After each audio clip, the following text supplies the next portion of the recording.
L'avenir de l'exploitation du gypse Carrière Lambert est relancé. L'Agence des espaces verts d'Île-de-France, qui gère le domaine des buttes, vient de signer une nouvelle convention de fortage avec la société Placoplâtre. Les activités devraient donc se poursuivre, mais en sous-sol cette fois, et pour 40 années de plus. Projet auquel s'opposent fermement les maires de Franconville et de Sannois. Politiquement, c'est inassumable, franchement inassumable quand on est écolo et qu'on se dit écologiste, d'expliquer qu'on ne tient pas ses engagements et qu'en plus on va empêcher les habitants d'aller fréquenter les espaces verts.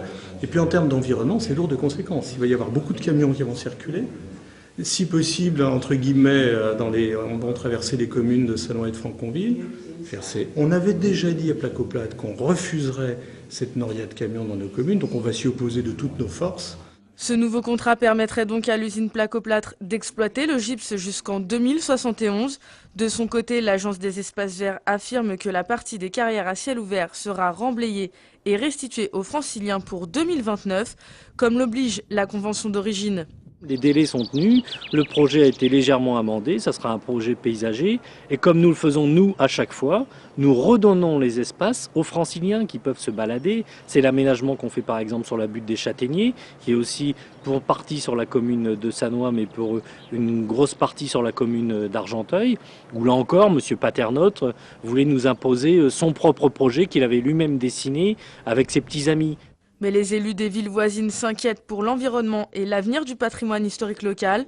Selon le maire de Sannois, le fort de Cormeilles est en danger, tout comme les espaces verts alentours, des inquiétudes qui n'ont pourtant pas lieu d'être pour le président d'AEV.